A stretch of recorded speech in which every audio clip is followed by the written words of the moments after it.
Well, right now we've got all the information on what we've been waiting on for such a long time. In fact, all September long, we've been waiting for the 9th Pink Polo tournament that is taking place tomorrow in Paarl. So polo enthusiasts and glamorous people from all walks of life will be making their way to Val de Vie tomorrow for the 9th Pink Polo. And that's why this morning we've sorted fit to invite Leroux Hendriks and current South African polo team captain Tom de Bruin to chat to us a little bit and give us a bit of an up-to-date so we can get familiar with the sport of kings. Gentlemen, we appreciate you being here this morning, and welcome.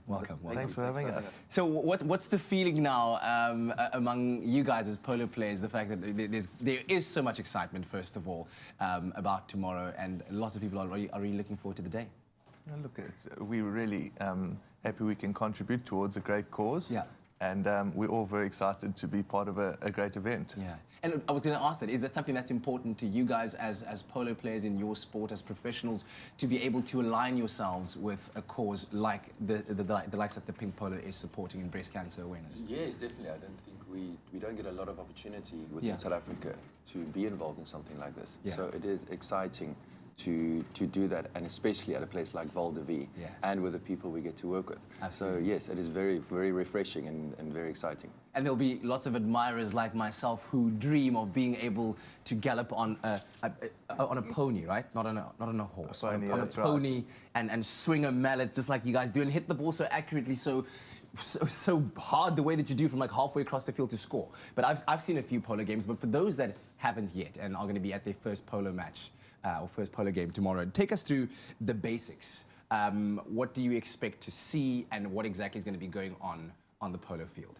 Well, you're going to see 2 teams, 4 players aside, and they're going to be lining up and trying to score more goals than the other team. But it's a little bit more intricate than that. You will have kind of different positions, and every position is like, you've got kind of like a striker, a flanker in rugby, a fly half and a full back, so that's how you kind of cover the field. So you're mixing like football terminology and rugby. What are the positions called in polo terms? It's actually just very simple: a number 1, a number 2, a number 3, and a number 4. A back. Yes. Yeah. All right. So when these guys get on the field and they're wearing their gear, how does a game start? How is the game split up? How long does it last? So a game consists of 6 chukkers.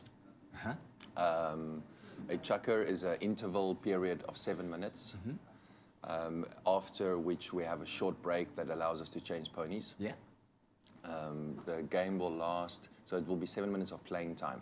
So every time the whistle goes, the clock stops. So a chukker can, an average, last about 10 to 12 minutes, give or take. Which makes a game more or less an hour and 20 to an hour and a half. So that is more or less the period. And those ponies exhaust themselves in that time, because you push them really, really hard running across that field. Yes, we do have spare horses that will be on the sideline at any given stage. So whenever you do feel as a rider that your horse is getting tired, even if the chukker is not over, you have the opportunity to go and change between whistles. You know, strategically you find a space, a time where there's a little bit of a break in the chukker, and you can go and change your horse. All right. And then of course you use this, which is called a polo mallet. Polo mallet, that's polo mallet, to score your goals. Do you really pass the ball around? You do pass the ball around. Absolutely. And line it up for the number 1 or number 2. No, there's lots of tactics involved, and it's kind of the other tactic that people might not be aware of.